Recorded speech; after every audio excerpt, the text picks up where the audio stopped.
Hello, everyone. Good morning, good afternoon, good evening to the Flight Sim community. This is Shark 95, and we are officially back with our 50 States, 50 Streams. Happy Sunday, everyone. I hope you're all doing well here today. And we're here to do some more of our 50 States flying. We're here in North Dakota today. Yes, we're actually in state 39 of 50. We only got 11 more states left to cover. So, North Dakota, for those that don't know, upper Midwest state, part of the Great Plains. Um, it's one of the least visited states in the country. Not a lot of people visit the state, but there are some really cool hidden gems in this state that are worth visiting, including some really beautiful lakes and even a very underrated national park. So I really do recommend checking out North Dakota. So I hope you're all doing well here today. We're here at Hector Airport in Fargo. We're in the largest city of North Dakota, here in Fargo. So that's where we're here today. Before we get started, I do want to say hello to everyone in the chat. We have all the lurkers and stuff. Hello, welcome on in, my dude.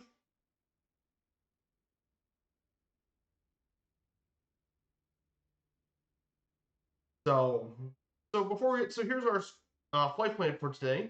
So we'll start here in Fargo. We'll be making our way over from Hector. We're going to visit downtown Fargo.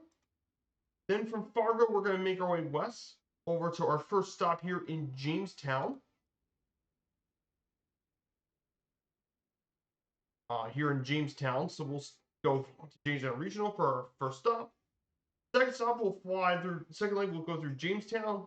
Continue to fly west over to our second stop here in Bismarck, which is the capital of North Dakota. We'll stop here for stop number 2, and then for our third leg and final leg, we'll head up north to Minot, and we'll land at Minot International. Minot is most well known for its Air Force base just north of the city, but we're going to land at its main commercial hub airport at Minot International. So we're going to take the Cessna 172 today. I thought that would be a good plane for today. Is the Cessna 172, an absolute classic plane. I feel like this would be a pretty neat plane to take. Pretty easy to get up and get going.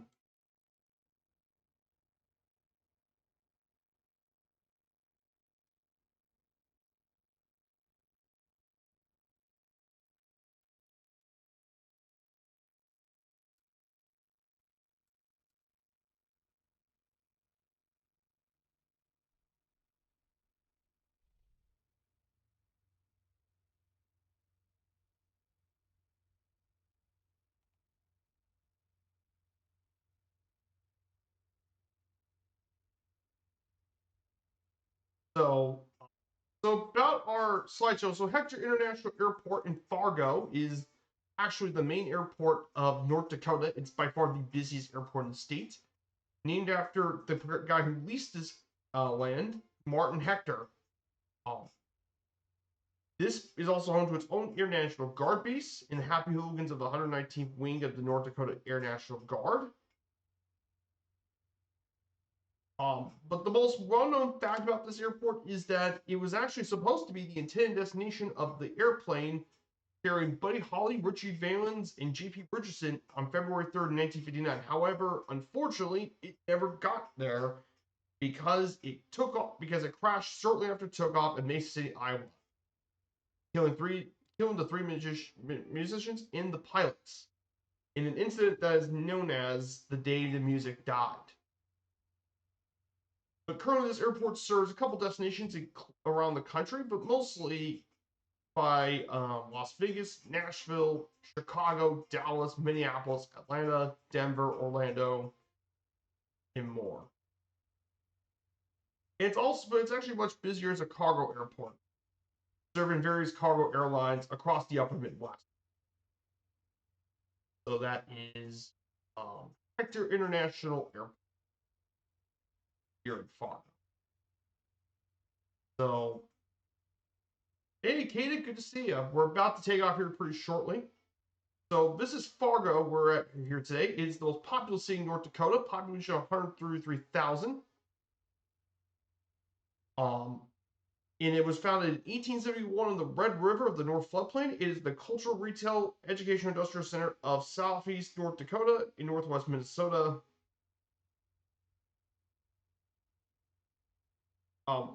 It's home to quite a few landmarks here in North Dakota, a lot of cultural stuff here in the state. But Fargo is most well known for some of its arts and culture, particularly the Winter Carnival in Fargo since 1928. Several museums include its own air museum from World War II aircraft, and even sports. And it's also a pretty big sporting area in North Dakota, as it's home to the North Dakota State University, the Bison, especially their football program having won multiple national championships in football, in American football. So, Fargo definitely a really neat city. Again, North Dakota isn't on most people's travel itineraries, but I feel like that this is.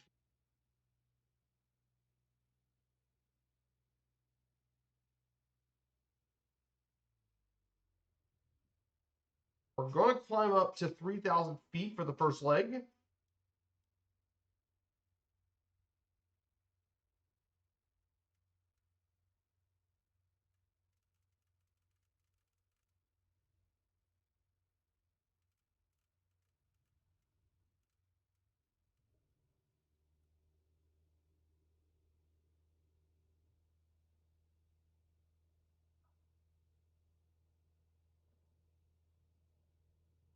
Yeah, I hope you're all having a good weekend so far. My weekend's going pretty good. Just working on some achievement stuff, catching up.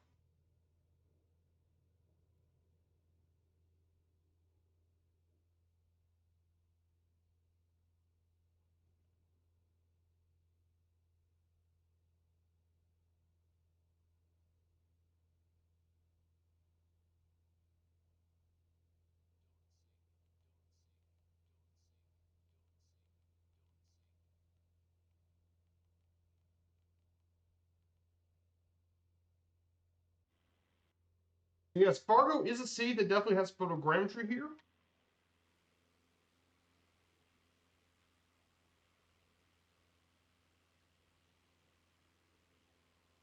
Um, we'll get up to 3,000 feet and then we'll talk about the history of North Dakota. Here it is, guys. North Dakota. Here's Fargo.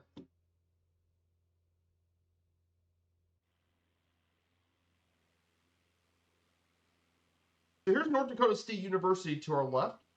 Is NDSU, North Dakota State.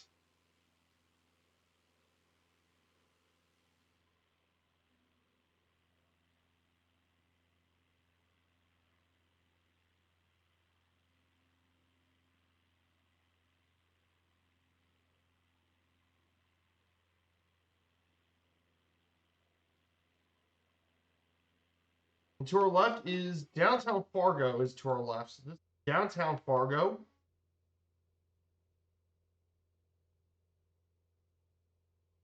This is all downtown Fargo. Go ahead and turn the.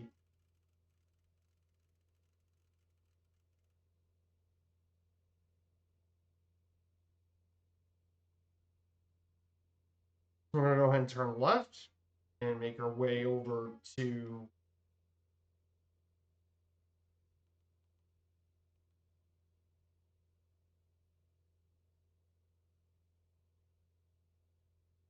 So yeah, once we climb to 3,000 feet, we'll talk about North Dakota and its history for a bit. But yeah, I hope you're all having a good weekend so far.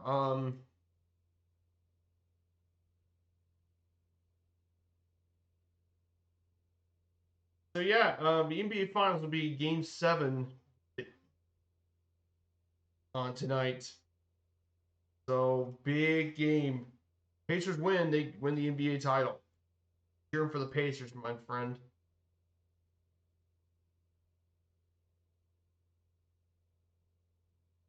Other sport events, the FIFA Club World Cup is going on right now. Basically, all the different clubs playing in the Club World Cup. Looks like Flamingo is going to get out of this group. LAFC isn't going to do anything. who I think is going to probably win that Club World Cup. I mean, Botafogo is looking pretty good.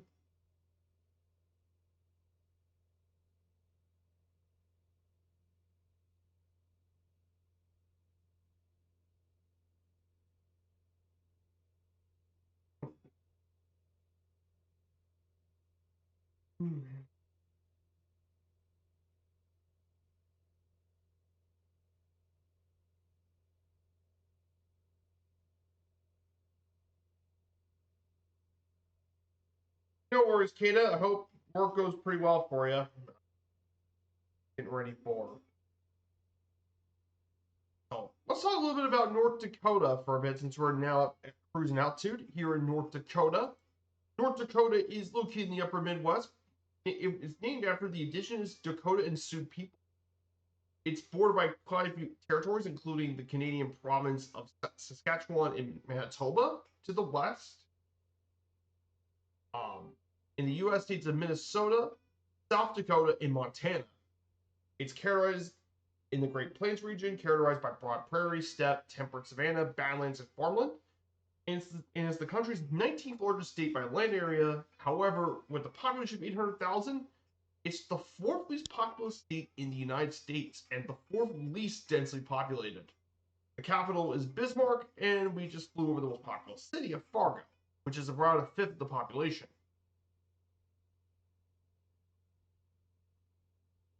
And the rest of the North Dakotans live in rural areas. Of course, a lot of this area grew more during the 20th century and 21st century. North Dakota has grown quite a bit thanks to its rich natural resources, becoming crucial for economic development, mainly oil extraction and more.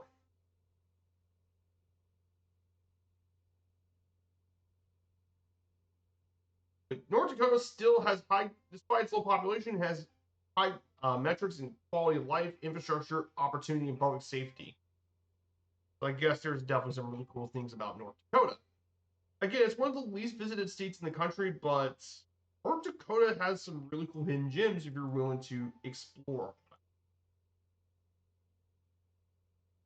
So North Dakota starts with the indigenous pre-colonial history. Native Americans have lived in this area for thousands of years before Europeans. And the known tribes from that time include the Mandan people from the 11th century, while the first Hidatsa group arrived a few hundred years later, and they assembled in villages on the tributaries of the Missouri River, which would become west central North Dakota. Crow Indians traveled on the plains from the west to visit and trade with the related tribes, probably around the 17th century. During later time, you have later divisions of the Sioux tribes, which include the Lakota, Santi, and Yakutai, or also known as the Assiniboine peoples. The Assiniboine Plains Cree took southward journey to the village Indians for trade and war. The Shoshone Indians also carried out attacks on enemies far east of the Missouri. There's also Cheyenne tribes that lived in the lower rivers in the 8th centuries.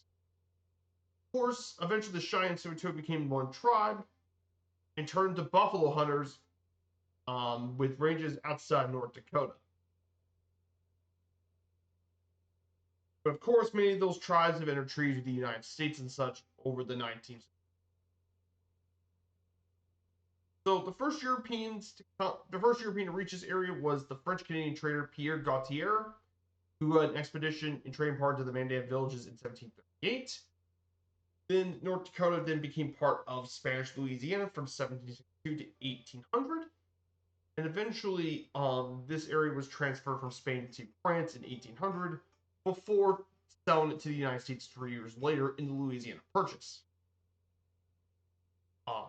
However, the northeast portion of the state was actually a part of Canada, believe it or not, of the British, Rupert's Land. And eventually remained part of it until 1818 with the 49th parallel. On part of North Dakota. Of course, European Americans did settle their way into North Dakota territory, but only sparsely. When railroads opened up the region, and with the advantage of granted land, many people marketed their properties for agriculture. However, the thing about the Dakota Territory that people need to keep in mind was there's a lot of differences between the northern and southern parts of the Dakota Territory. The northern part was actually more populated. The northern part, which seen by the more populated South as disreputable, while the northern part was content with remaining just a territory, not a state. But eventually, it was moved from Yankton in the southern part to Bismarck, the southern part of North Dakota, calling for division, and eventually in 1887, the Dakotas were split between North and South Dakota. And then in 1889, Congress passed an omnibus bill to promote the statehood for North Dakota, South Dakota, Montana, and Washington. And eventually, North Dakota and South Dakota became a state on November 2nd, 1889. However, there was a rivalry between the two states, which one would be first. However, I believe most likely the reason we put North Dakota here first, not South, is because, again, alphabetically.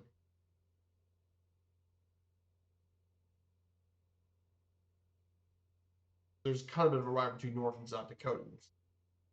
Of course, outside of that, though, during the 20th century, unrest among wheat farmers became to lead a populist movement, the Nonpartisan League. And they try to keep people, try to insulate North Dakota from those outside of the state. Of course, in 1930, the original Capitol building in Bismarck was burned to the ground, so they replaced it with a new limestone skyscraper, which still stands today. And of course, in the late 70s and early 80s, Western North Dakota had a boom of oil exploration as rising petroleum prices made development profitable. And that still continues with another one in the 21st century as more oil continue to grow more and more.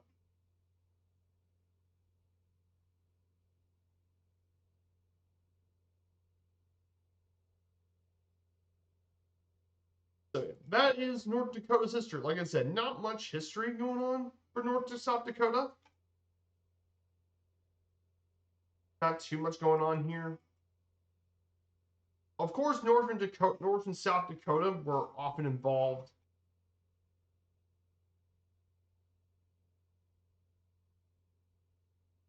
So that just brings us to the end of the history section for North and South Dakota. Like I said, we didn't have a lot of history there because, like I said, it's a newer state. There just wasn't a lot of activity going on for those areas until the 20th century. So it's pretty quiet.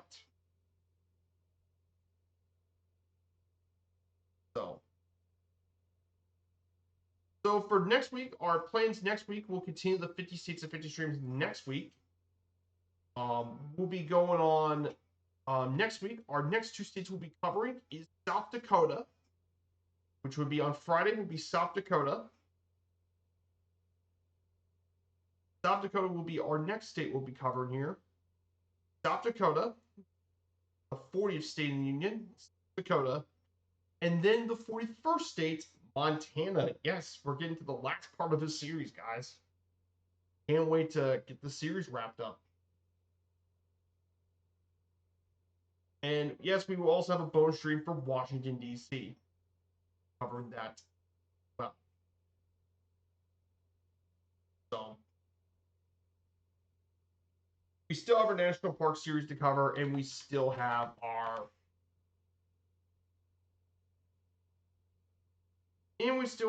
National Park series left to cover.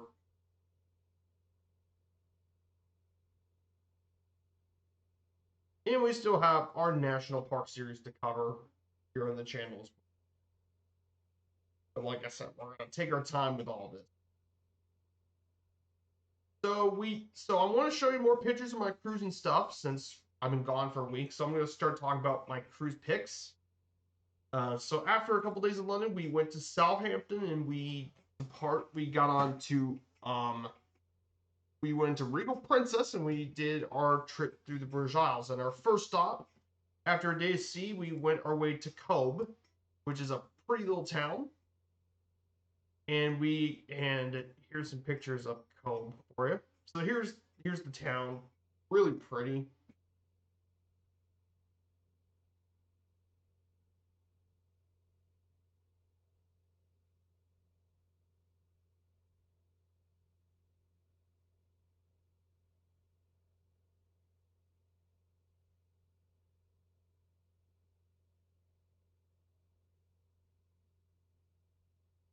So visit Cove from the harbor. There's Spike Island, very well known prison area during the British Empire days. Spike Island, and here's a couple more other places as well. This is one of my favorite pictures of the trip. Look at that. That is just gorgeous. Cathedral, there's the beautiful town.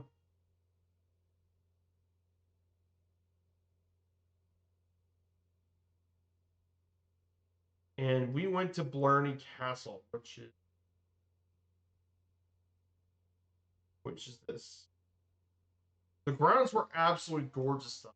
One of the beautiful things about Blarney Castle was the castle grounds.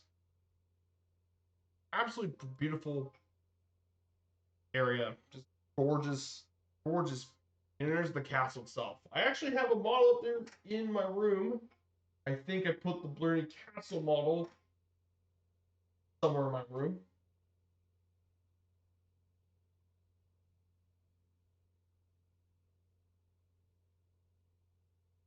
Ah, right here.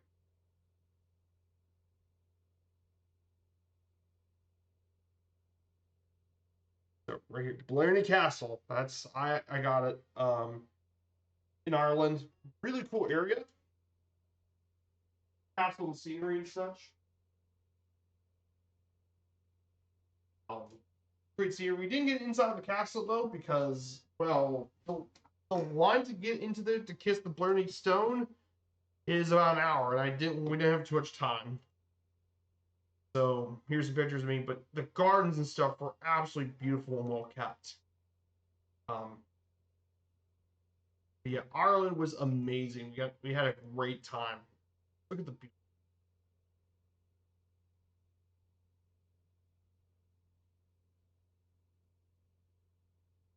just beautiful gardens. This is very well kept. Beautiful pictures and stuff here too. You guys are more than welcome to check out more of these pictures, of course.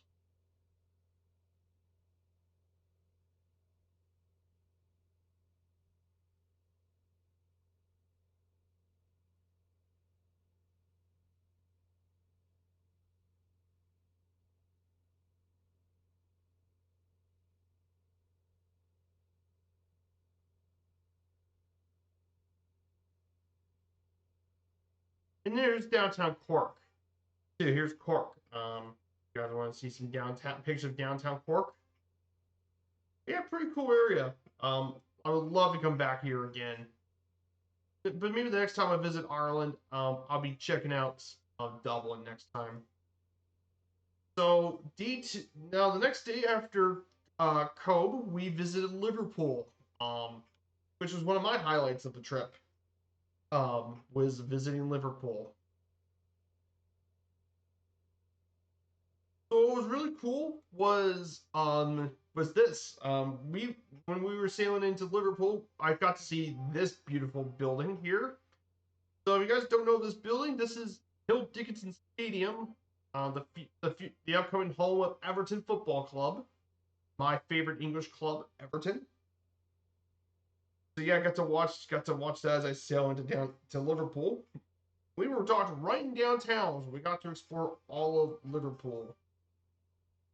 So the first thing I did before raining, I actually did a bit of a photo opportunity at Anfield first, home of Liverpool FC. Got to take some really cool pictures.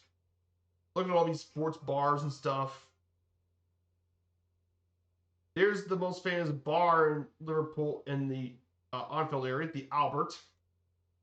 And I decided to stop at the Cop, which is where the fan section here is at. There's the Bill Shankly statue, one of the people who made Liverpool FC what it was today. And the Cop is where you can find the most loyal home supporters. It's also where you can find the museum and tours area too.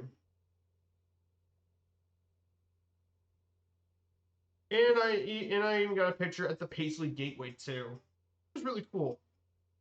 I'm not a Liverpool fan, but to visit Anfield was a really good opportunity. I've always wanted to um visit these historic football grounds, of course. After that, though, we went up to Goodison Park in Walton. So here it is, the grand old lady herself. There's Everton in its motto, Nil Satis Nisi Optimum.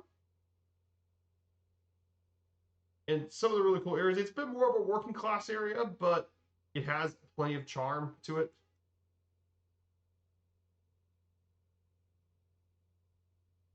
But you see, there's the People's Pub, the main pub for the Everton games at the Winslow Hotel.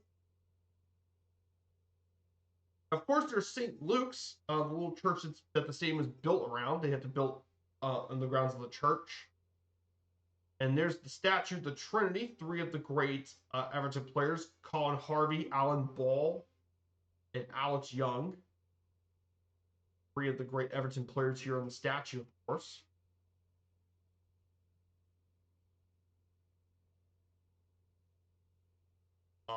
But of course, a couple more famous people here. But of course, this was one of my favorite shots here. You got the Goodison, you got the Everton Goodison Park gate.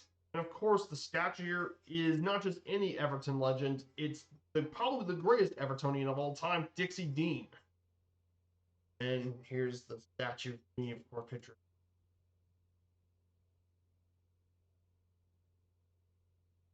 Yeah, Goodison. Thankfully, though, this team is not getting torn down. Goodison is going to be used by the women's team, which is going to be really cool. After that, though, we went to downtown Liverpool and we walked around the dock area.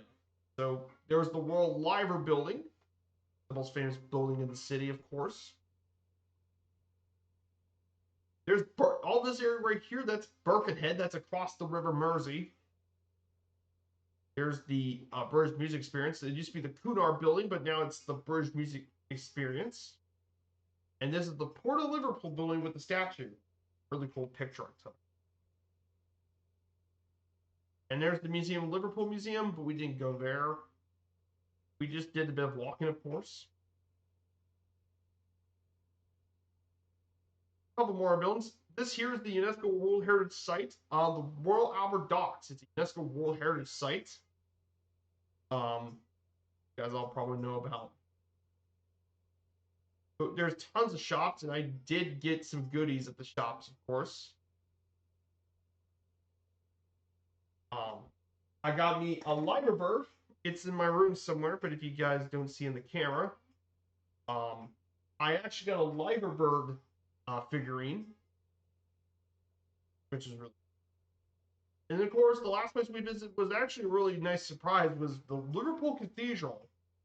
Now, if you guys don't know, the Liverpool Cathedral is actually the largest cathedral in Britain. It is the largest one. It's absolutely huge, like over 300 feet tall.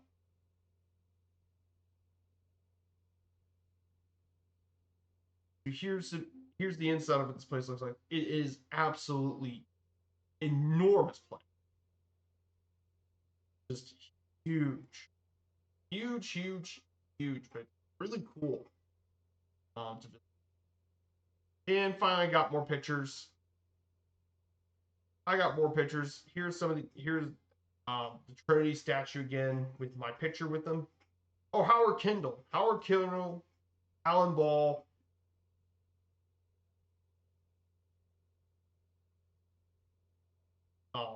And of course, I did get the team. I did went to the shop, of course, and I got me some goodies. I got me Everton's 1990 home kit, a scarf, a polo, the last game day program for the last ever game of Goodison. And I also got a hat, but it turned out it was just a kid's hat. I got it by mistake.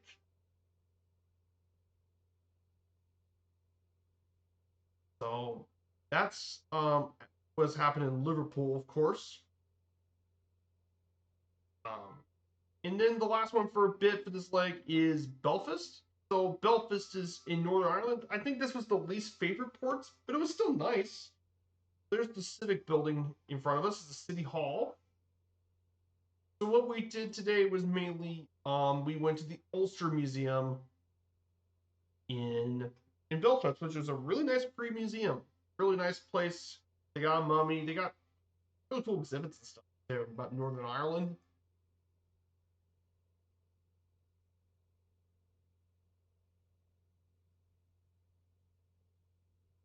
And they got some really cool museum exhibits here too.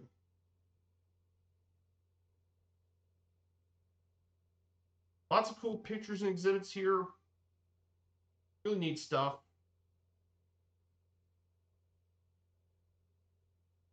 Um, yeah, Belfast was my least favorite. It's a nice city, and I think it's nice, but it's just not for me apparently. But don't worry, Scotland is where I think our cruise really became a lot better. Was Scotland.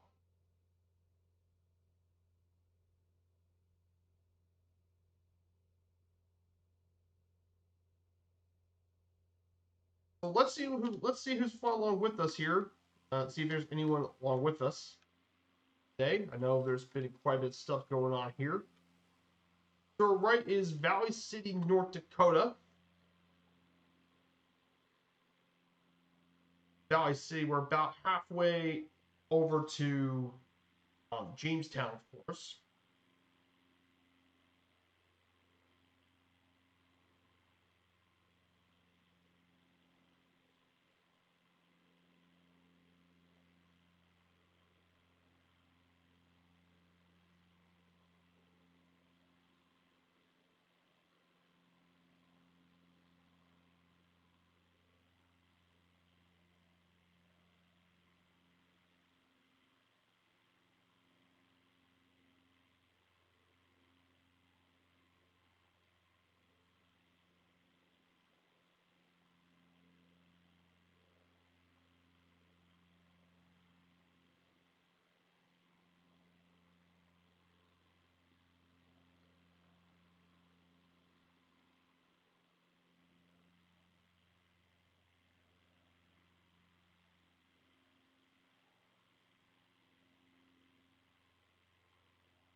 But yeah, not much scenery out here today.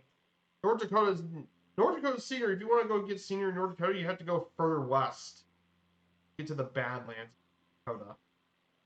So I guess this week I'll start getting more flight plans ready um for the national park stuff. I know I got a few of them done.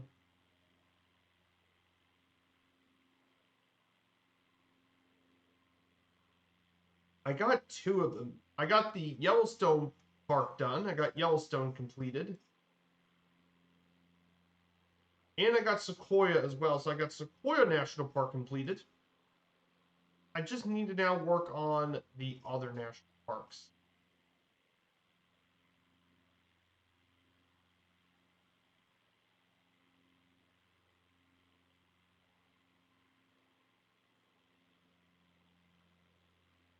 So that's what I'm gonna have to do this upcoming week is get more of the National Park Series stuff done next week.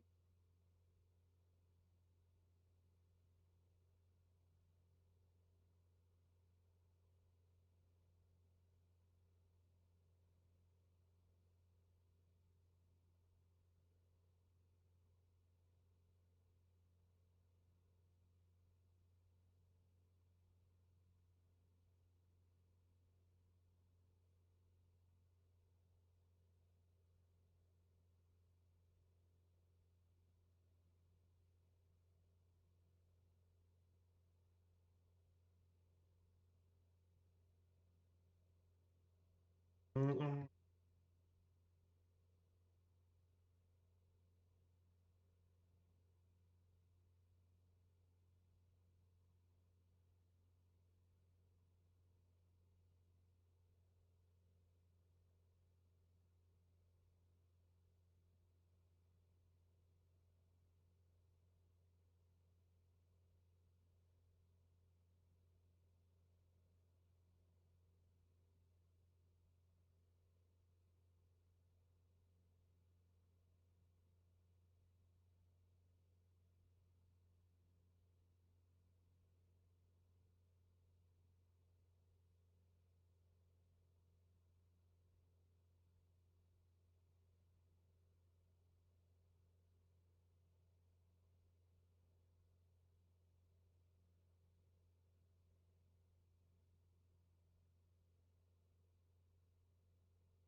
So let's talk a little bit about geography as we make our way over to Jamestown. Let's talk a little bit about the geography of North Dakota for a bit.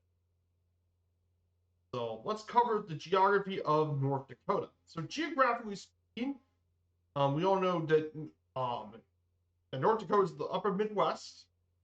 However, one interesting part about North Dakota is you can find the geographic center of North America here in North Dakota at the town of Rugby. But of course, geographically speaking, the western half of the state is hilly Great Plains, part of the Badlands, which are west of the Missouri River. And you can find the state's highest point at White Butte at 3,500 feet in Theodore Roosevelt National Park, one of the most underrated national parks in the country. The central region is divided into Drift Prairie and Missouri Plateau. In the eastern part is the flat Red River Valley at the bottom of the glacial lake. Its fertile soil supports a very large agriculture industry, and you can find this largest natural lake in the state, Devil's Lake, in the eastern half of the state. Most of the state is covered in grassland, but crops cover most of the eastern North Dakota, but become increasingly sparse in the center and farther west. And there's about over 2,000 species of plants in North Dakota. And the most precious resource in the state is soil, as part of the great agricultural wealth.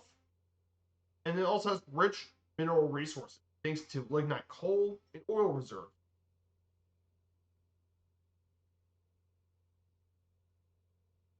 So pretty cool stuff here in North Dakota, geographically speaking. In terms of its climates, it is a continental climate with warm summers and cold winters. The temperature differences are significant due to its far inland position and roughly equal distance between the North Pole and equator. So, for example, in Fargo, for example, your daily temperatures in maximum temperatures in North Dakota. In the summer, the high and low is 82 degrees high, 59 degrees low in the summer, but in winter, your high and lows can be 18 degrees in January. And if you look at record-breaking temperatures, the coldest maximum temperature, the highest maximum temperature here in North Dakota was 121 degrees in 1936 in Steel. Yeah, 121 degrees. That's freaking hot. Oh yeah, and then in the coldest temperature recorded in North Dakota, -60 in February of 1936 and partial. Yes, the temperature can get into a lot of extremes. It's not that uncommon in eastern half of the state's humid continental climate with warm, hot, and humid summers, while the western half is semi-arid with less humidity but similar profiles. And due to its, like I said, the distance between body and water, temperatures in North Dakota can vary widely. And it's far enough north to experience -60 Fahrenheit temperatures in the winter months, but far enough south to reach 121 temperatures in summer. And there are also tornado outbreaks to be careful of too in this part of North Dakota. But yes, this state you get a lot of temperature diversity, a lot of it here.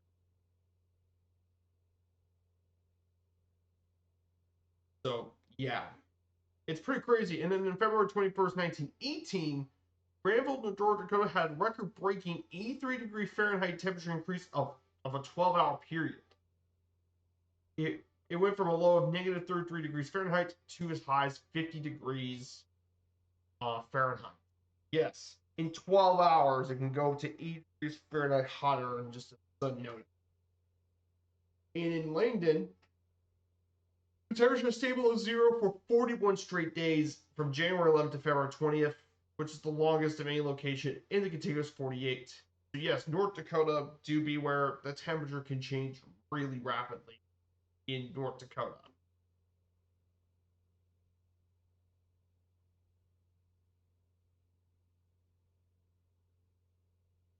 Pretty big stuff.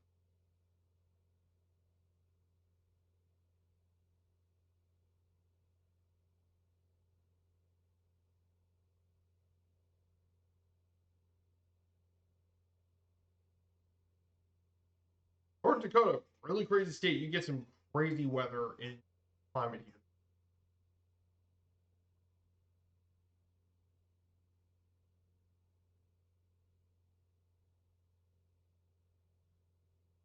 We're going to get into Jamestown very shortly. So Jamestown, North Dakota will be coming up with us to us very shortly.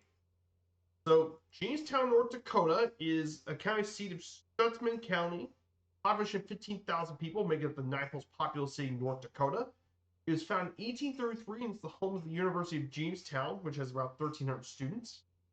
And it was built as a railroad town for the Northern Pacific Railroad.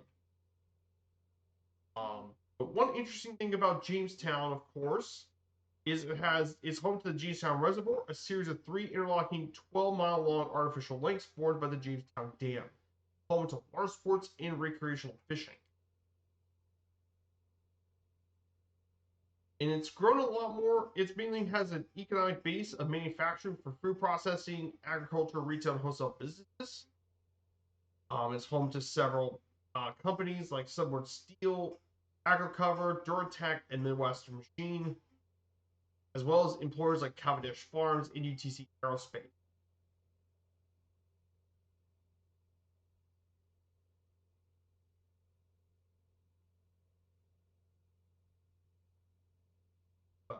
And of course, it even has its own regional airports, which mainly flies to Denver and Minneapolis, St. Paul. But it's mainly used for general aviation in one airline, Jamestown region. So yeah, we'll be coming up to the air for our first stop very shortly. So we'll land at runway 22 and we'll break for a bit and we'll join back in the air.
So here it is, guys. Jamestown, our first stop.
We sit down here for about a few minutes as we get ready for the next leg.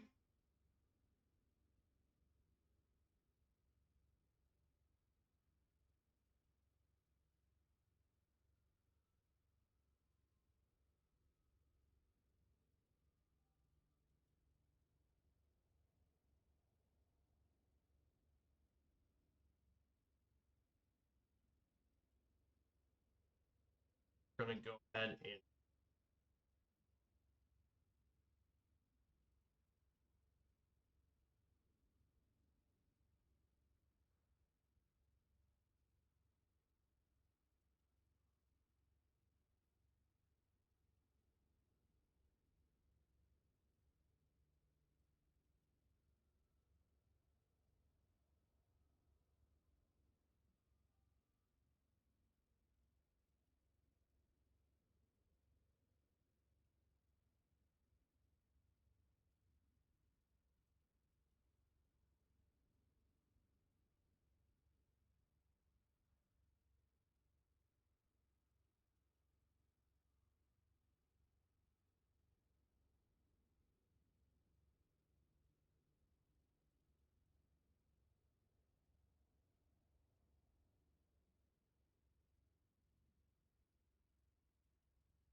let's go ahead and get ready for the next leg as we're going to make our way um,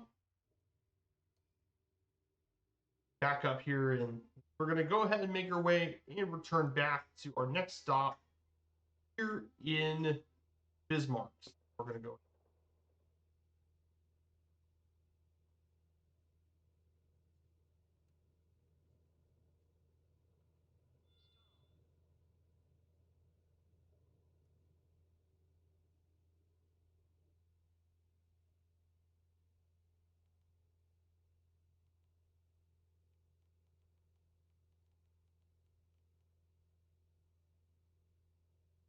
We're going to fly this way. We're going to fly over Jamestown for a bit, and then we'll make our way up to, we'll be reaching our way over to our next stop in Bismarck. We're going to go ahead.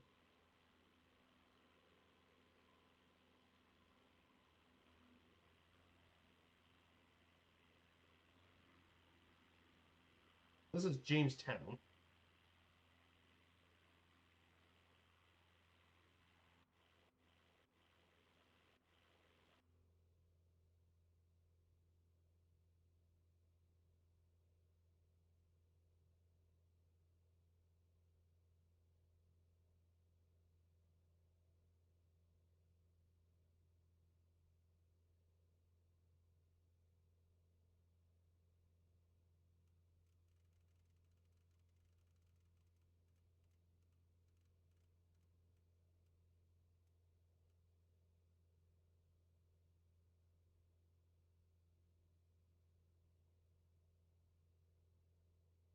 We're going to make our way over, of course.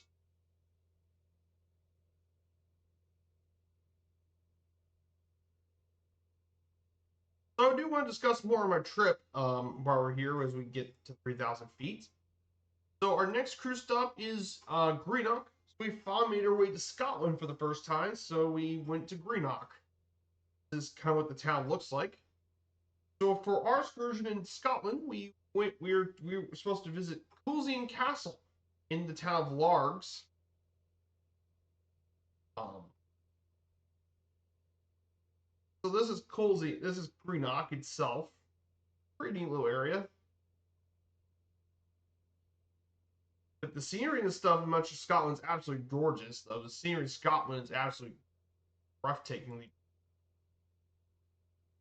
gorgeous with the coast and rocks and stuff. So we went to some castle ruins first. I've got some great screenshots here.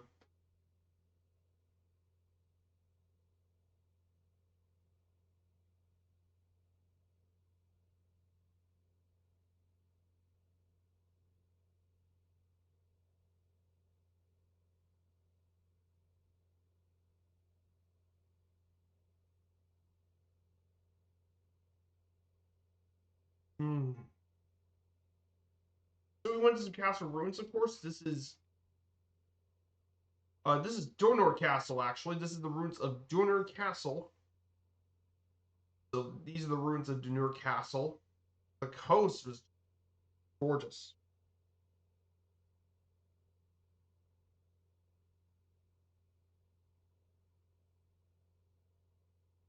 So absolutely beautiful coastline. Got some amazing pictures here. Then this is the Colzine Castle area. That's not the castle yet, but this is the area around it. So we got like a farmer's village and stuff. And then we walked down to the woods and stuff, which was neat. And it got us to Colzine Castle. Enter this key and you went to Colzine Castle.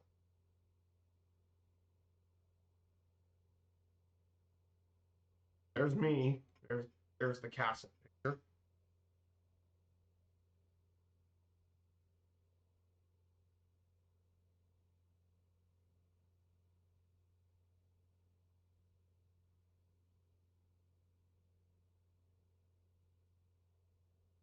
So after that we explored kind of the castle areas. So we got to go through the castle areas here in Scotland. We entered through the interior of the place, which is pretty cool. Yeah, you can see the Scotch coast from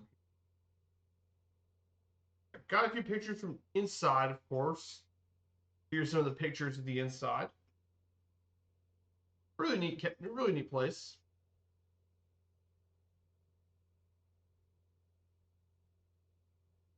Oh, Eisenhower actually stayed in this place for a bit during his World War II days. He actually stayed in the castle for a bit. Fun fact.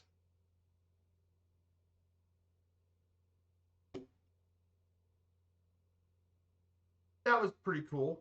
Then we went to the town of Largs for a bit. Pretty little town. Cute little Scotch town. And we saw more of the Scotch scenery and stuff here. Then after that, we went to Kirkwall in the Orkneys. So we first explored a bit of the town, which was a really cool little town. Took the shuttle to the town. We got to see some of the stuff. This is St. Magnus Cathedral, built in the 1100s. Very historic place. Rich with history. Completely free to enter. You can just feel the history of this place. It's just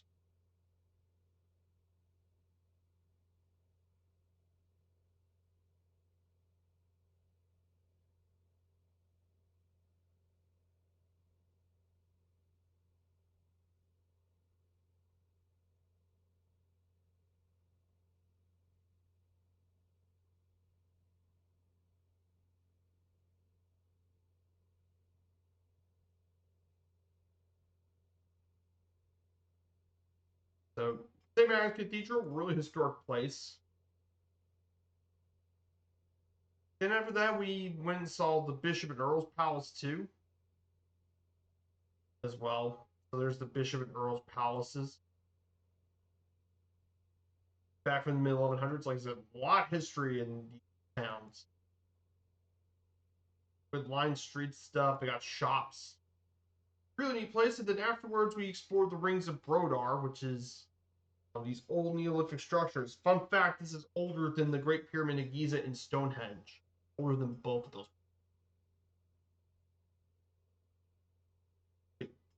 Yeah, some really cool stuff here.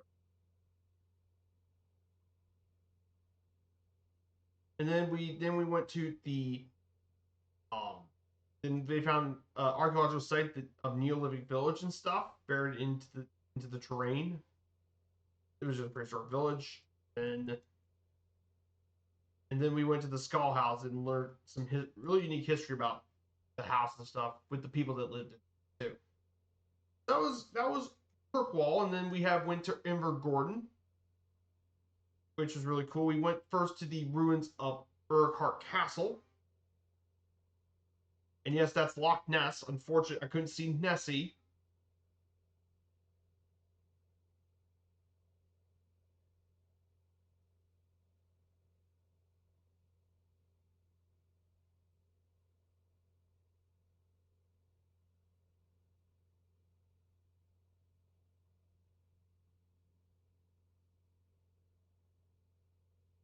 So we got to visit Urquhart Castle ruins.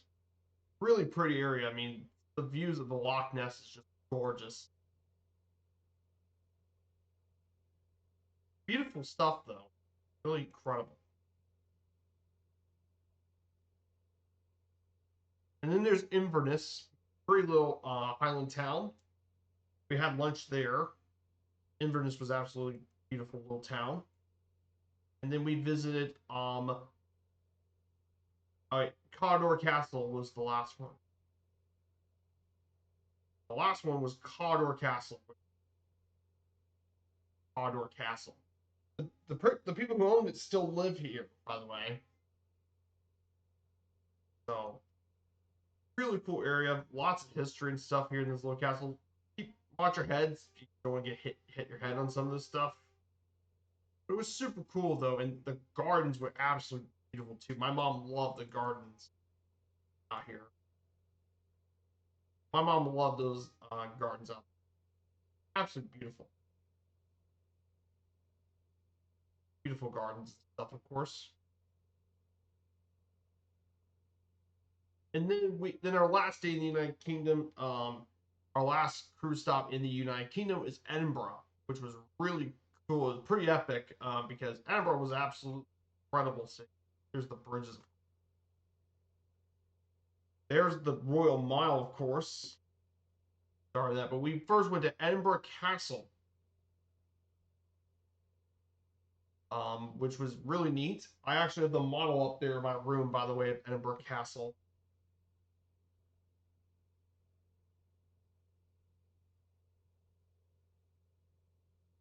But yeah, it is very impressive, and you get some amazing views of the city, like right here. You can see a lot of Edinburgh from. Yeah, this place is older than even Windsor. It's been dated back to the 1100s, by the way. Lots of historic stuff here.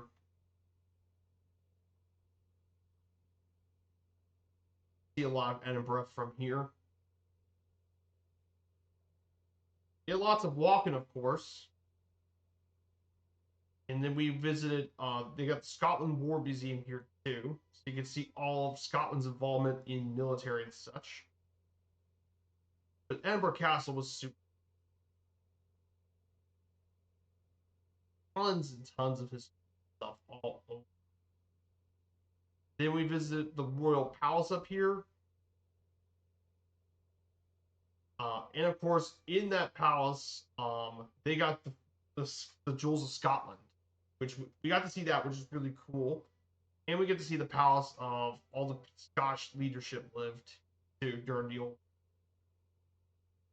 After that, though, we went into. After that, we went to the Royal Mile and we went down the entire mile, funnily enough. So we got to see some really cool historic buildings.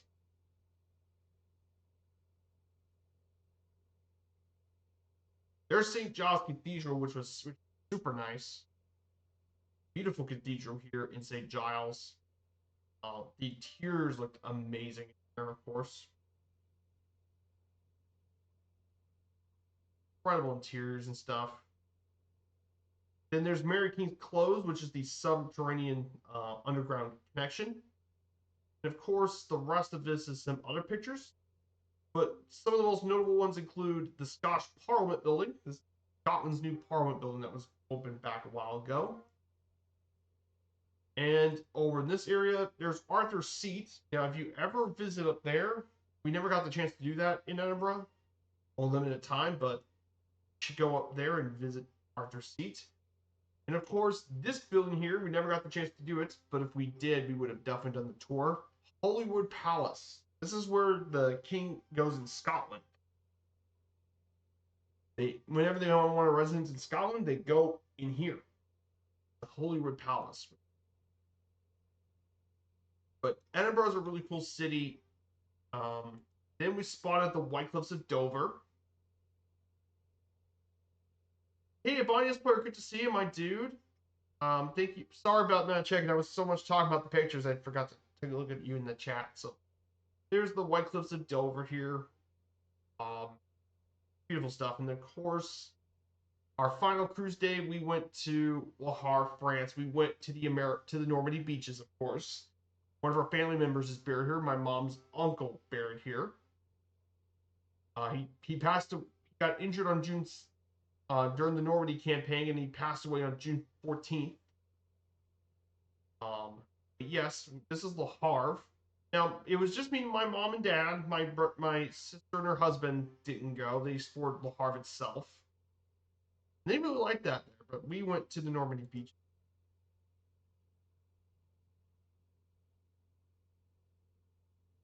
And it was really nice. We liked our time in France. I wouldn't mind visiting this region again. So there's the Normandy American Cemetery. So my mom's uncle was buried in plot 11, buried there. But it was just very sombering to visit this area. Like all those people who passed away during the Normandy campaign, sacrifices and stuff they did, crazy, the planning and all that too. It's a once in a lifetime experience to visit this area. There's Omaha Beach, which is right next to the cemetery. There's Omaha Beach right here. The Omaha. They landed in this beach. And yes, you can see all the lines of the cemetery and all the gravestones are facing west to home. It's neatly maintained. The entire grave site is pristine maintained. You can definitely tell. All the lines are great. There's the memorial and stuff here too with the beautiful reflecting pond. And there's chapel here too. This chapel. Going through all this.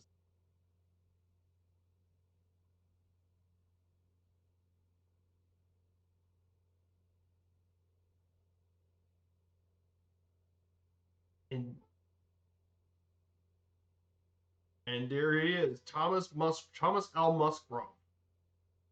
Private First Class 60th Infantry 9th Division out of Tennessee. He passed away on June 15th, 1904. Buried. I believe we were the very first blood relatives to visit his grave since his passing of our relatives. So it's very important for the family to visit his grave. It means a lot for our family too.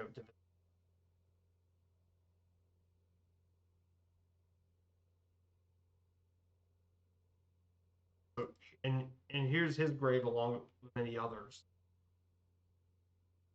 Very sombering. But this is a very impressive area.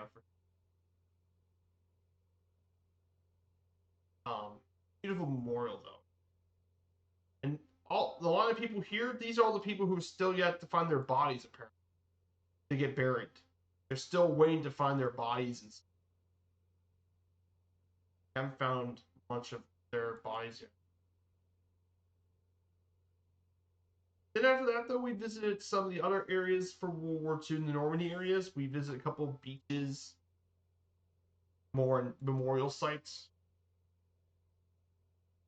I mean, the area itself was beautiful. Beautiful beaches and such. Gorgeous area. A couple more memorials, statues. Yeah. Eventually, we visited a little quaint little fishing village. And we had lunch, and then we went to our Roaches, and this was home to the D-Day Museum there. They had a really nice little D-Day museum here. Beautiful little town, of course. Went through the D-Day museum. Fun fact, this area has a lot of the mobile harbors. The harbors at sea, they actually built them around this area. You can still find them here today, which is actually this picture right here. They built their own anchorage and harbors out at sea to deliver stuff. They built them right here. You'll see some of them right around this area. But yeah,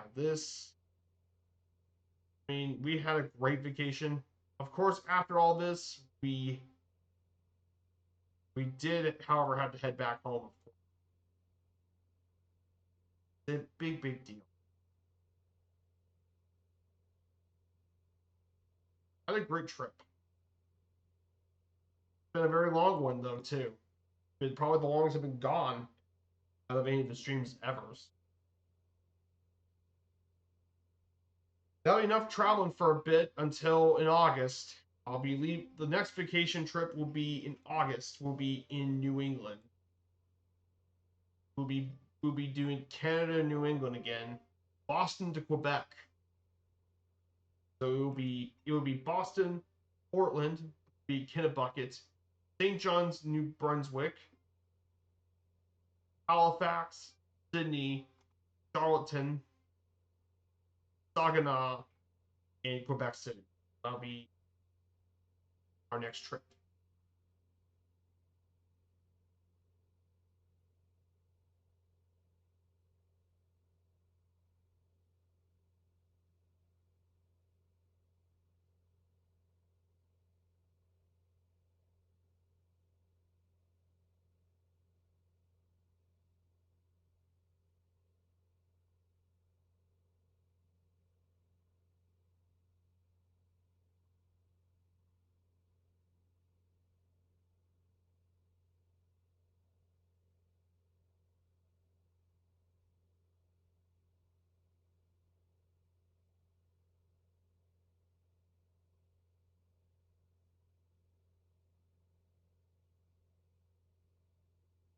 So let's talk about North Dakota for a bit.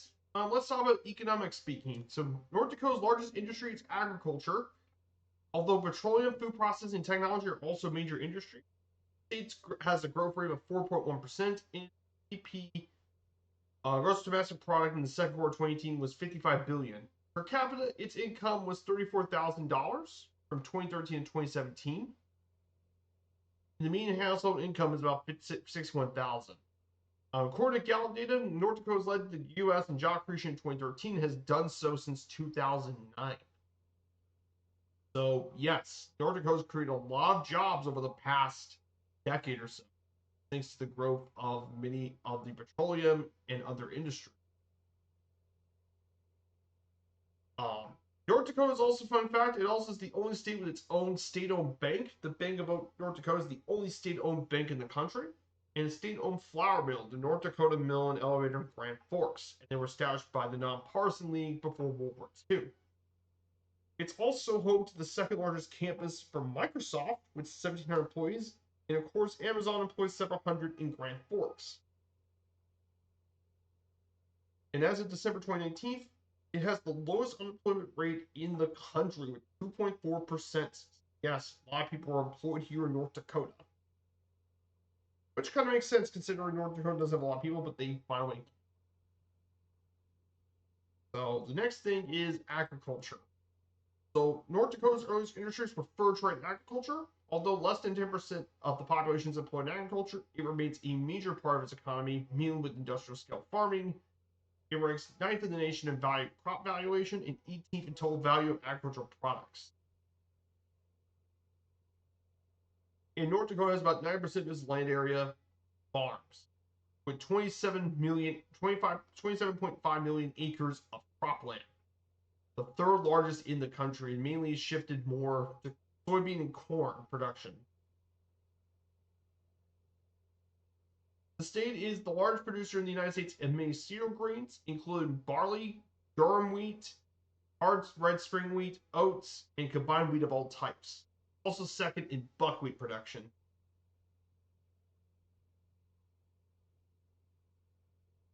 But yes, grains are a big part of North Dakota production. Also, in addition, North Dakota also is a leading producer in many oil seeds, including canola, flax, sunflower seeds, salt flour, safflower, and mustard seeds.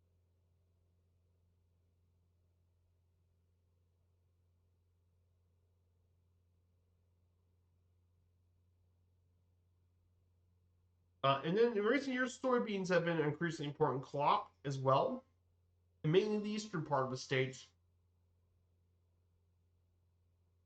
And of course, it's also one of the nation's largest producers of sugar beets in the Red River Valley, and it's also the largest producer of honey in the U.S., dry edible peas and beans, lentils, and one of the largest in potatoes. So yes, North Dakota is a very agriculturally rich powerhouse. It's a very agriculturally important state in the.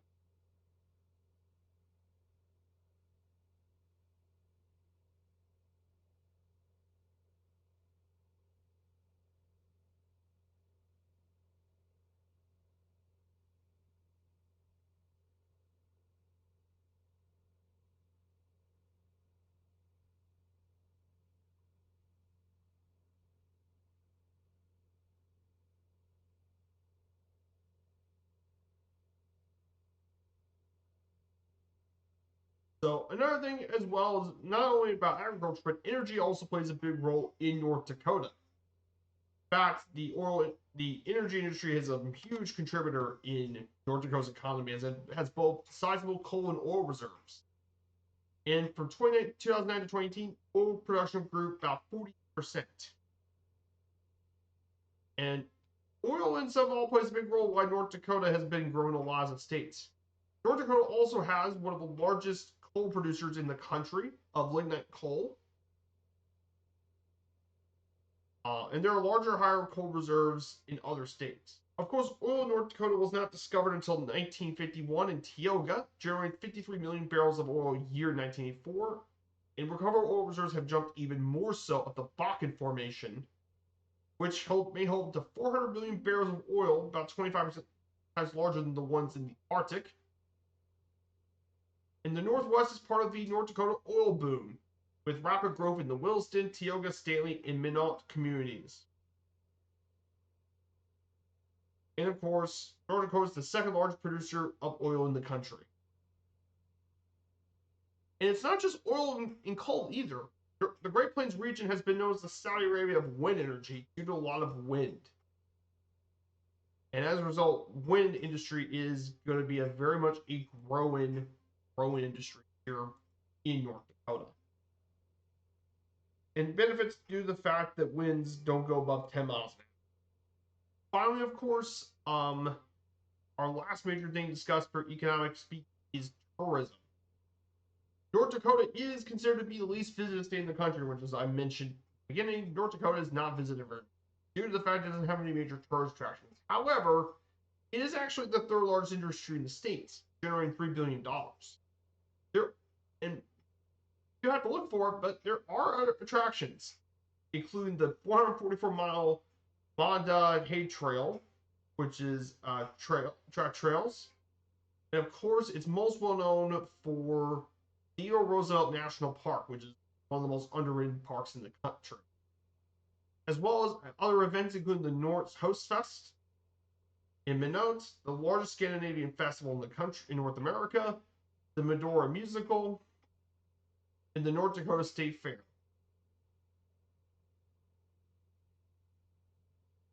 So, tourism, it's not a big, it is a bigger deal here, but it's again, North Dakota is not known for a lot of this stuff. So, do keep that in mind.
Hmm.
We're gonna get ready for you shortly about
so we'll get to Bismarck pretty shortly.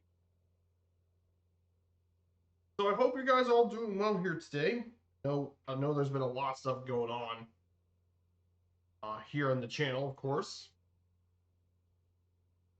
So I'll get working on to it later today about some of our plans for the upcoming um, series and stuff.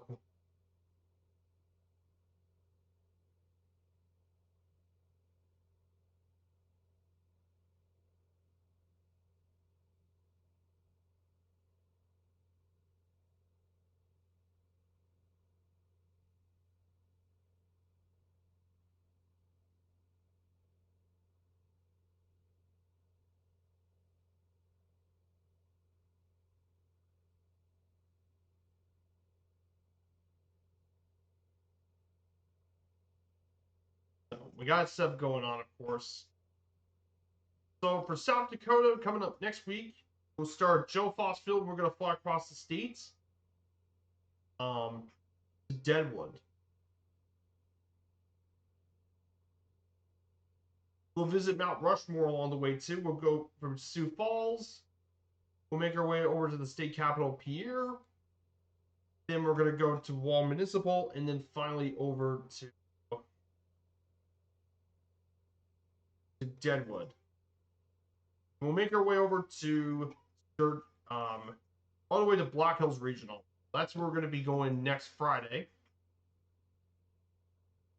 And then Sunday we'll go in Montana. We'll fly from Billings over to Missaula.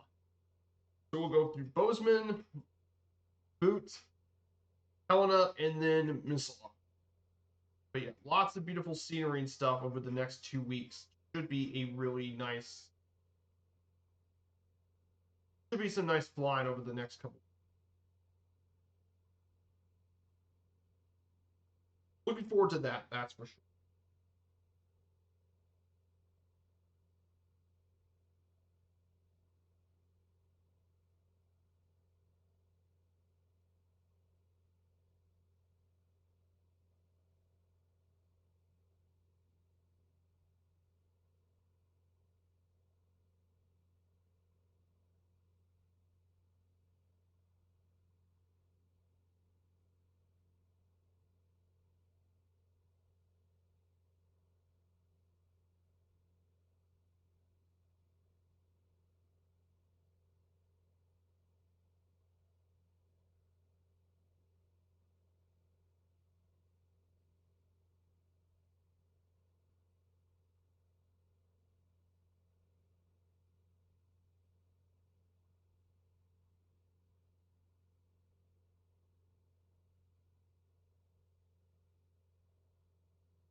So where we head to Bismarck shortly is Bismarck. Bismarck is the capital city of North Dakota. Bismarck is population 73,000, though in 2023 it's now 75,000 in 2023. It's the second most populous city in the states after Fargo, and it's one of the fast growing small cities in the country. Bismarck was founded in 1872 by European Americans and has been the capital of North Dakota since 1889. And it is across the river from Mondon, named after a native tribe in the area. And of course, it's got the state capital, which was built in 1930. Bismarck was actually named after the German chancellor at the time, Otto von Bismarck, and hoped to attract a lot of German settlers in the area. And fun fact, it's the only capital in the country to be named after a foreign statesman.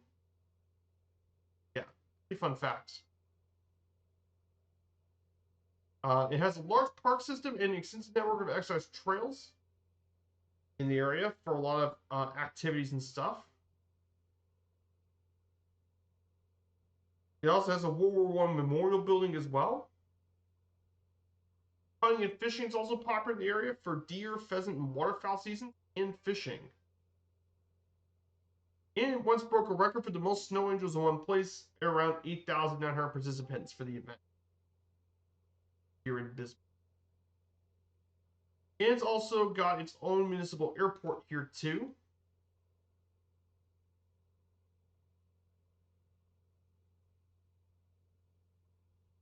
Which was found back in the old days. It had an original terminal in 1963. And it currently has flights destinations in Las Vegas, Phoenix, Chicago, Dallas, Minneapolis, and Denver. Are all places flying out of Bismarck.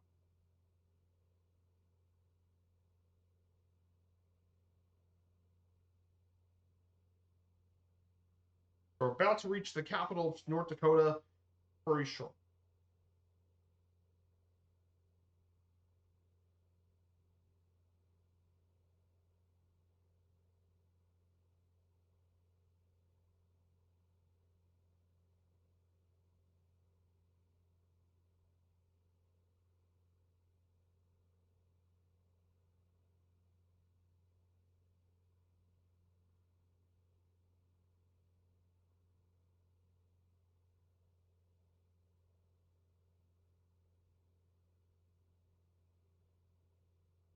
Hey, we have a fall from Timmy Dayo 83. Good to see ya. Oh, thank you for the fall. Oh, it's bot evasion guy. Great. Thank you for the fall, but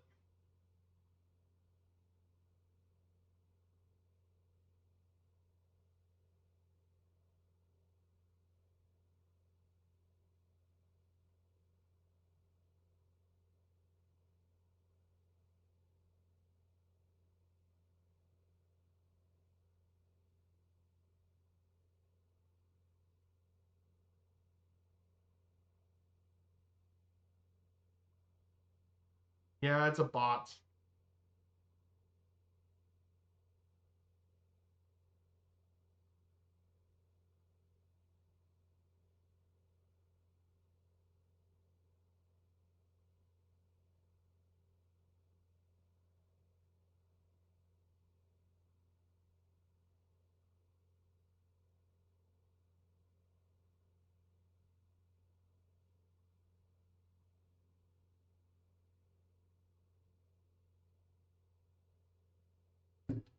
Mm-mm.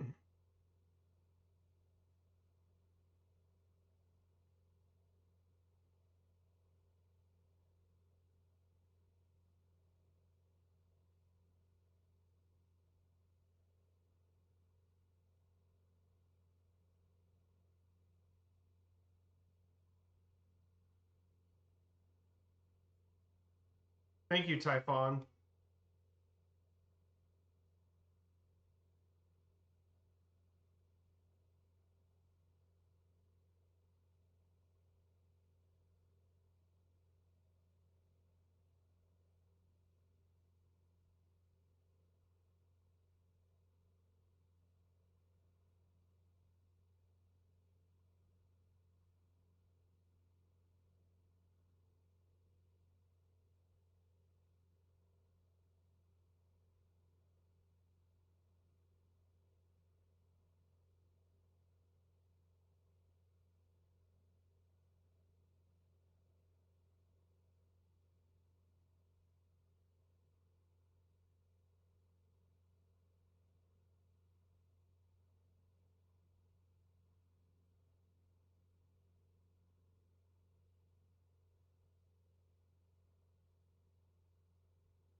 Here it is, guys.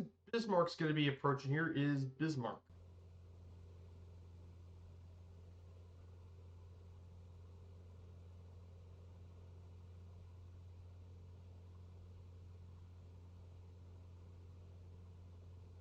Here's Bismarck Regional.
We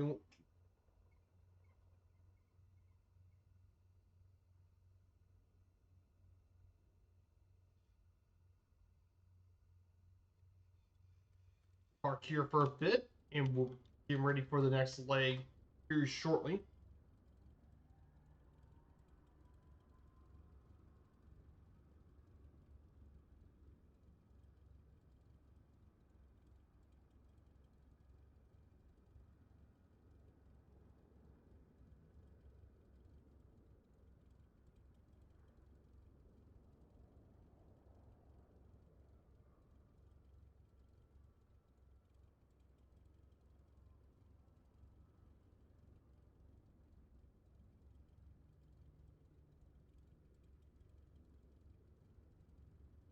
We'll get ready for the next final leg very shortly. Definitely appreciate you guys coming here as well.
Let's go ahead and get back into the sky here.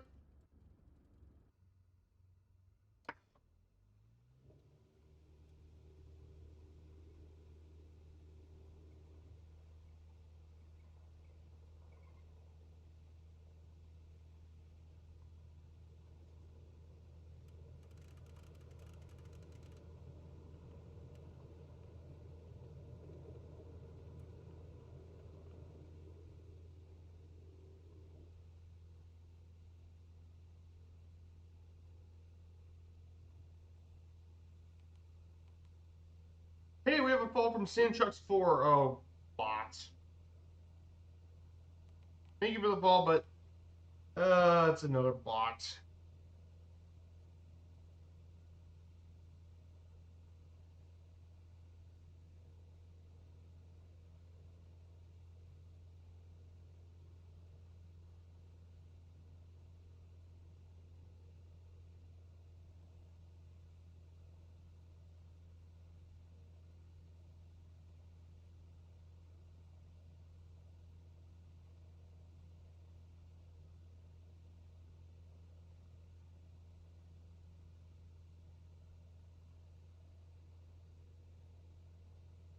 So thank you, Typhon, for getting rid of the bot.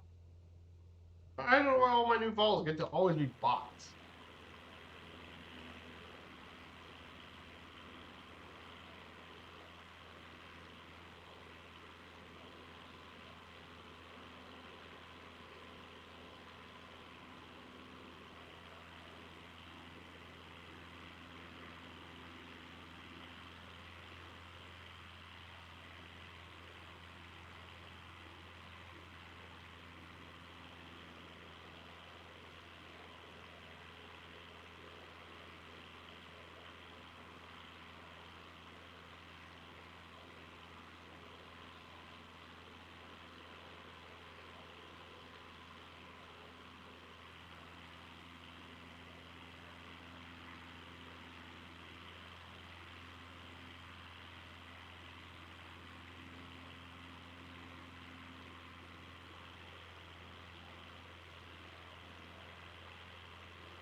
Bismarck.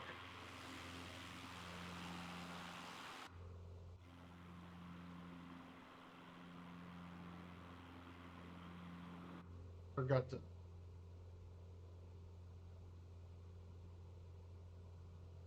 Sorry about that. I forgot about when I was doing something. This is downtown Bismarck.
And here's the North Dakota Capitol. So this is the Capitol building here in North Dakota.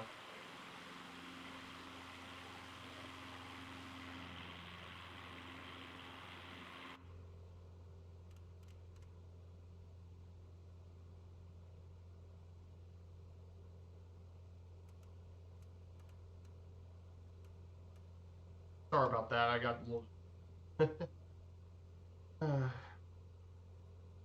Yeah, 80 more nautical miles left to go to our final stop in Minot. So.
Let's talk a little bit more about North Dakota's culture for a bit.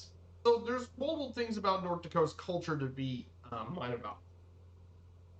In terms of the Native American traditions, there's actually quite a bit of Native traditions here in North Dakota.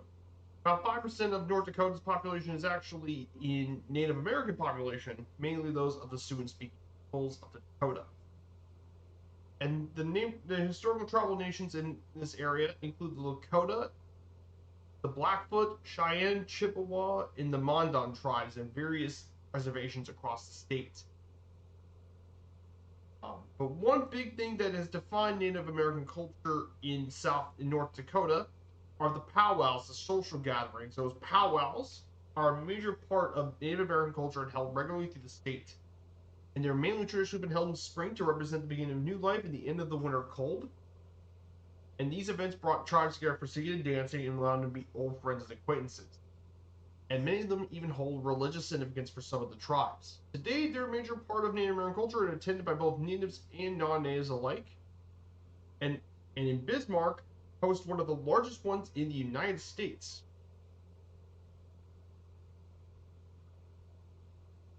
In the capital of Bismarck every September. And it's not just natives either. Let's not forget, a lot of people from Norway in the Nordic regions have settled here around 1870, have settled in North Dakota's northeast corner. From Norway and Iceland. In fact, you can find one of the towns founded by Norwegians, Henbia, and they started a lot of Lutheran churches and schools as well. And they also brought over some of their unique foods, including leffisk and lutefisk. Leffisk is basically Norwegian salt bread, and lutefisk is a unique food, which is dried whitefish cured in lye. It also hosts the continent's largest Scandinavian event, Norsk Postfest, every September in Minot, featuring a lot of stuff of the Nordic countries. And old world folk customs have persisted for decades with variety techniques in weaving, silver crafting, and wood carving. You can find a couple of Norwegian style parks stuff all around the state. And there's plenty of other groups who made a major part in the culture of North Dakota. Ethnic Germans who settled in this region. Many of them were Mennonites and Hutterites, found here in the 1870s and built around the south central part of North Dakota.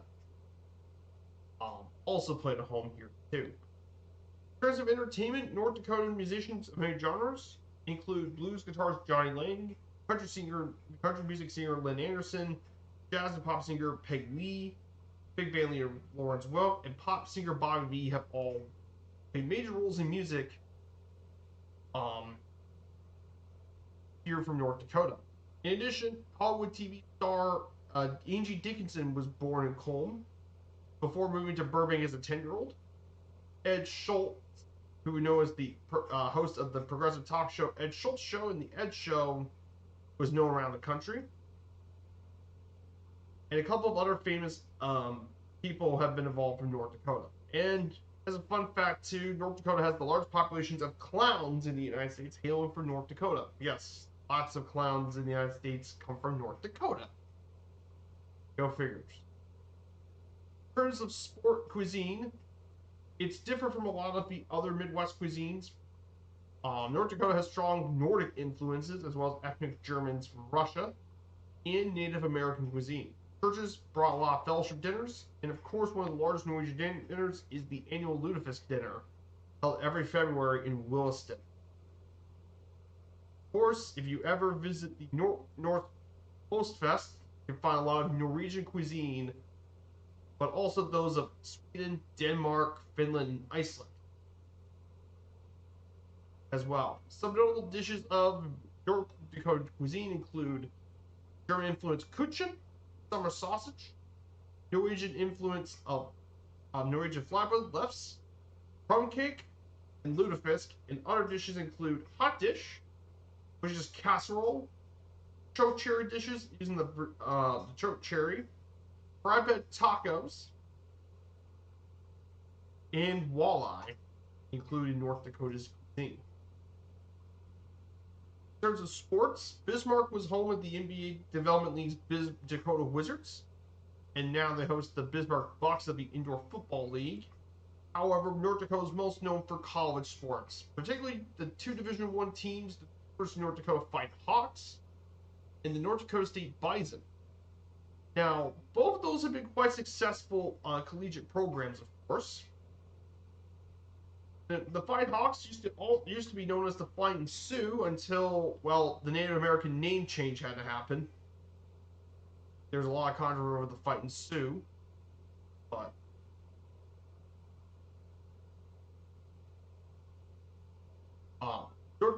University of North Dakota is most known for ice hockey, winning several national championships. Ice hockey, while North Dakota State is most well known for their football program, which have won 18 national titles across Division 1, Division 2, have won 18 national titles. It's also home to minor league hockey as well, and outdoor activities are very popular for many North Dakotans. Ice fishing, skiing, snowmobiling are popular during the winter months. So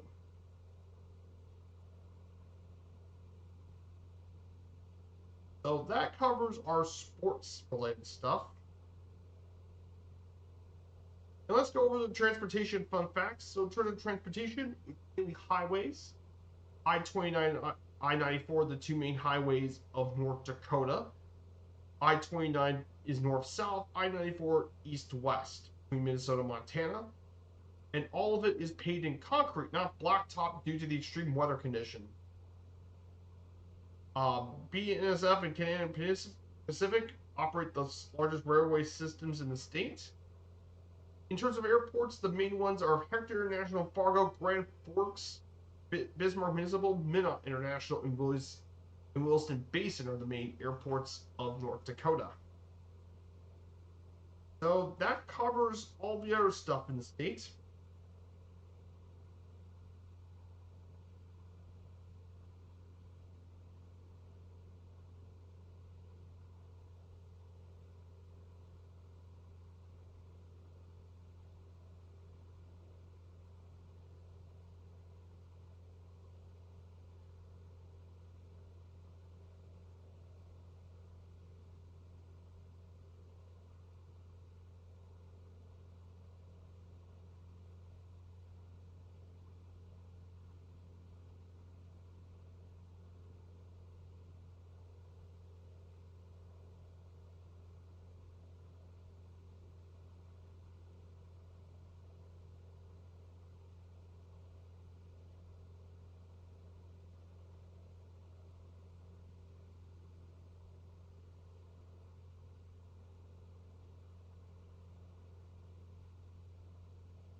Let's look outside some of the scenery and stuff.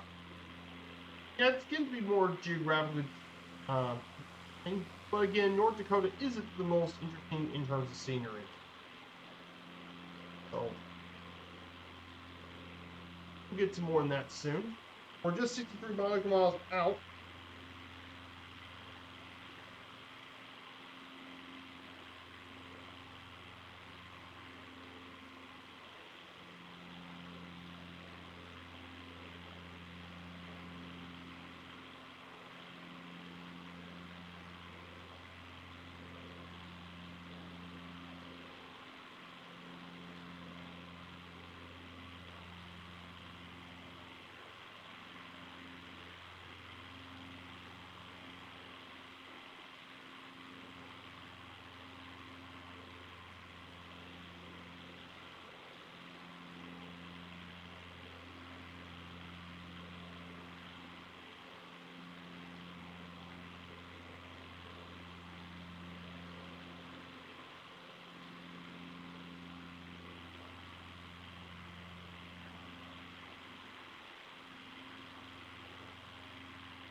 It's a really interesting area, that's for sure.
We're going to get ready to make our way to Minot pretty soon.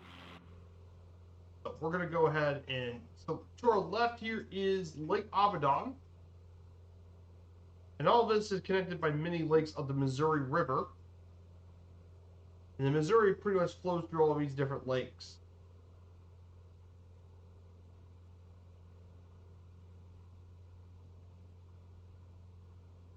So we should see them on our left, of course.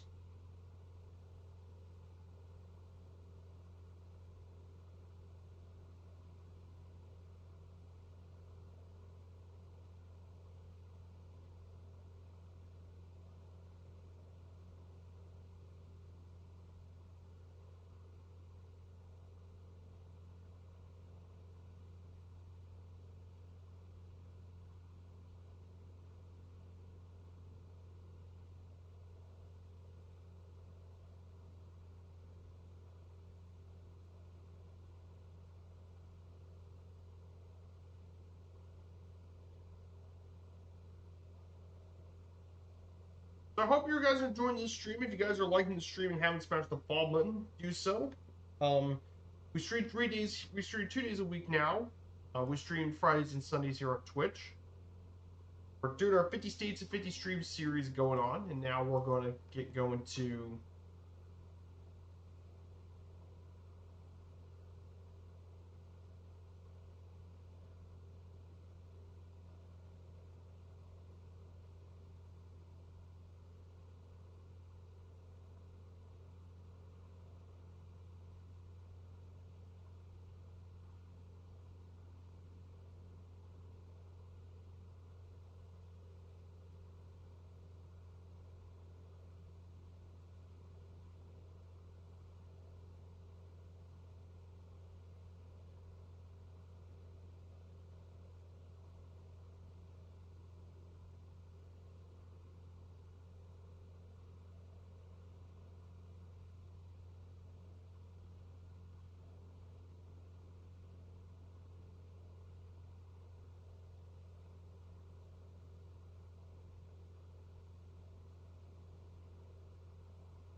So let's go over some more fun facts about North Dakota for a bit. So let's go ahead and cover some fun facts about North Dakota as a U.S. state. So, of course, I discussed this earlier, but the town of Rugby, North Dakota is the geographical center of North America. A rock osprey, about 15 tall, flanked by poles, marks the location. The Big Hitisa village site was occupied from 1740 to 1850 and is the largest of three communities near the mouth of the Knife River. It is believed to contain the best defined earth lodge depressions of any Native American site in the Great Plains. This name, the Rough Rider Steed, comes from steep tourism in the 1960s. It refers to the first volunteer cavalry that Theodore Roosevelt organized to fight in the Spanish-American War. And yes, Theodore Roosevelt made a lot of his time in North Dakota, by the way. We'll visit his national park during our trip. Theodore Roosevelt also came to the Dakota Territory in 1883 to hunt bison.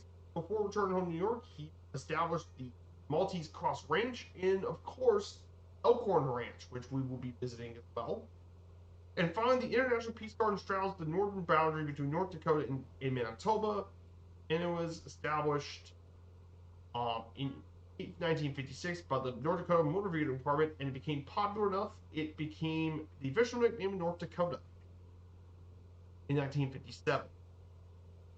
And despite being the least visited state, there are some very famous people from North Dakota, including U.S. Archivist Robert H. Balmer, Elizabeth Boating, humanitarian, Dr. Ann Carlson, educator, William H. Gass, writer from Fargo, Bill Jackson, legendary basketball coach and player from played here as well, researcher Leon O. Jacobson from Sims, singer Peggy Lee from Jamestown, Arthur Peterson, radio and TV actor, and Cliff Fido Purpur are some pretty famous people from North Dakota.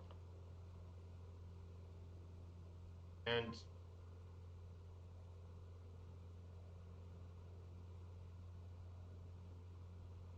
we have some pretty famous people.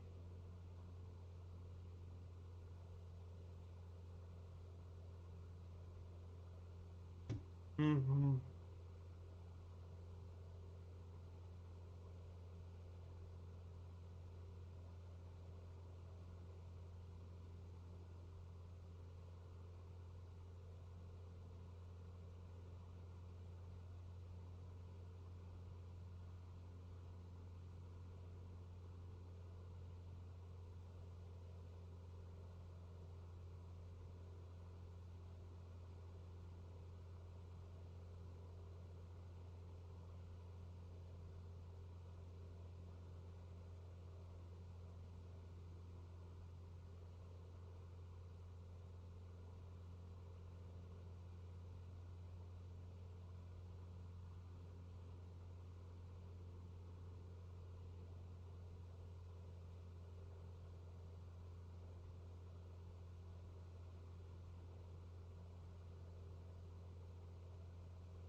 We're about to make our way pretty shortly to the last leg.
basically our last stop is going to be in Minnow. It will be our last stop. Now, you guys all probably know Minnow. If you guys don't know, Minnow is well known for its Air Force Base. But there's actually a lot more to Minnow we're going to be talking about in just a little bit.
So, we got one last lake left to cover. Minnow is going to be our last stop for the trip.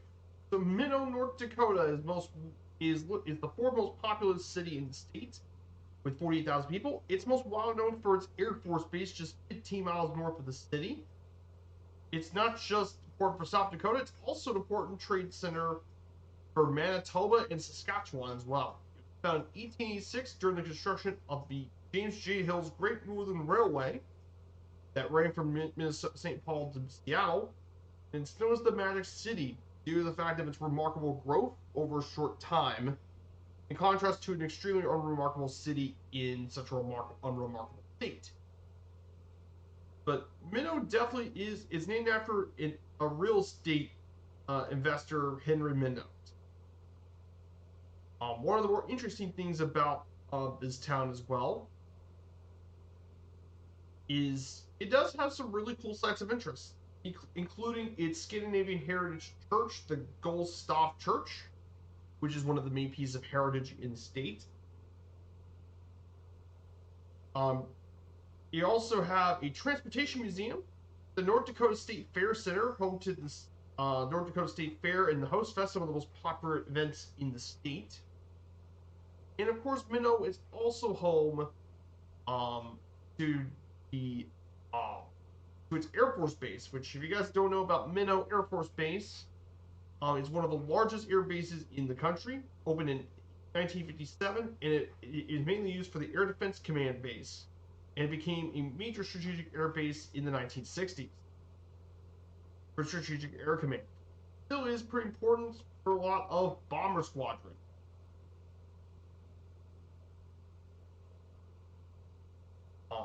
And is mainly assigned to main divisions, but mainly it's assigned to the 5th Bomb Wing and 91st Missile Wing, make their home here in Minnow, North Dakota. Yeah, that's pretty interesting to talk about. Its main airport is Minnow International Airport in Warp County, just 2 miles north of the city. Hosts between 10 to 15 commercial flights a day with 3 airlines and various charge and GA traffics.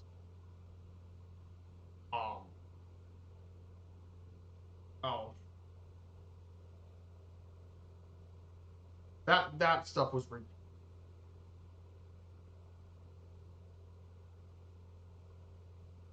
was repeated a few times.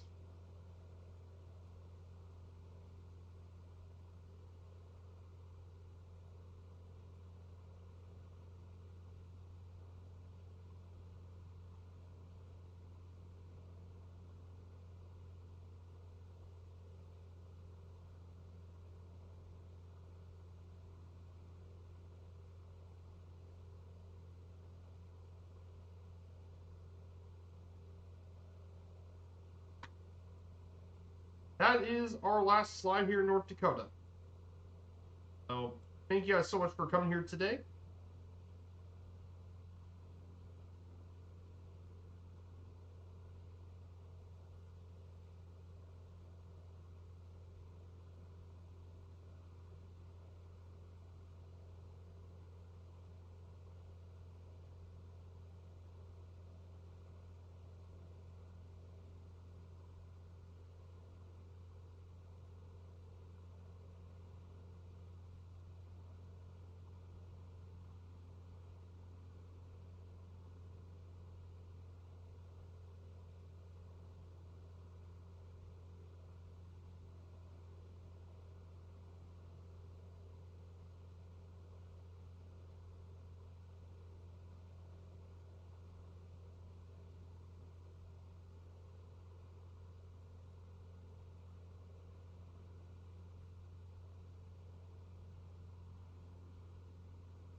But no, we'll be coming up very shortly.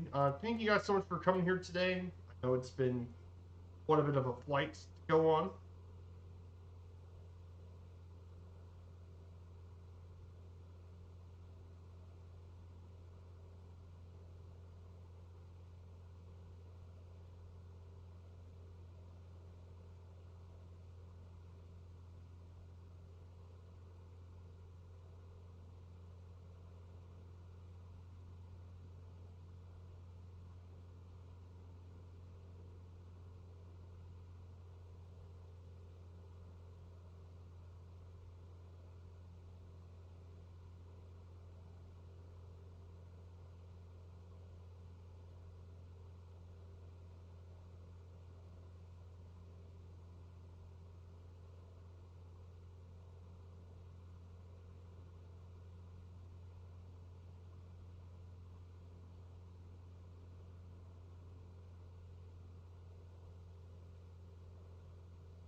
So I hope you guys enjoying this stuff. I hope South Dakota will be proved to be more interesting for you guys. I know, thankfully, South Dakota will be much more interesting since we'll be visiting quite a few hills, valleys, parks, and stuff. Much, much more.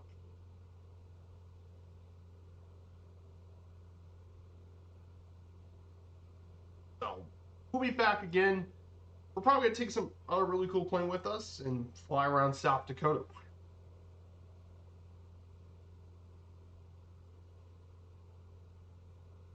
The minnows should be coming up very shortly, just 13 nautical miles.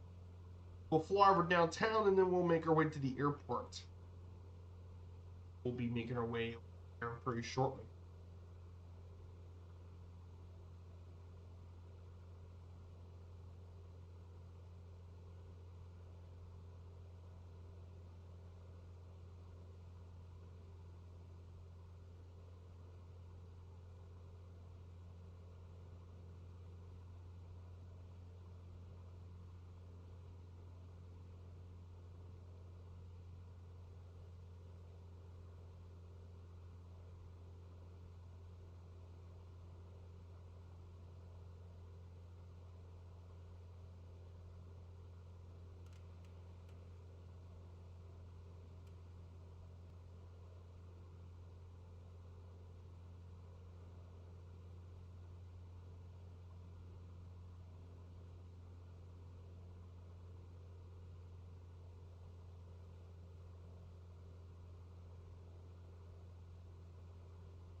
Thanks, everyone. More bots. Why do they always keep getting more bots?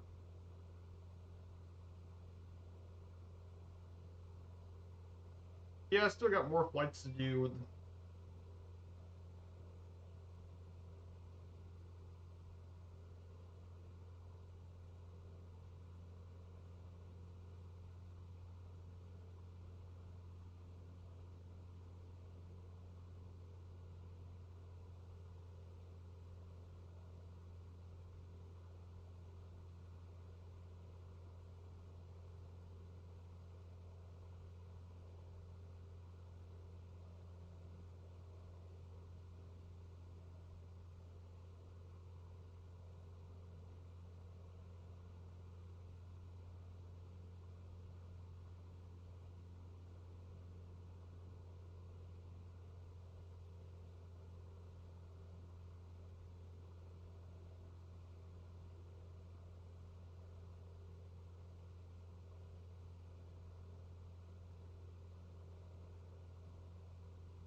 Here it is, guys. This is Minnow, South Dakota.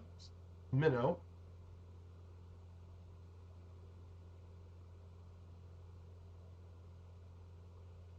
going to land here pretty shortly. We're going to go ahead and get ready for landing here at Minot Region International Airport.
Here you go, guys.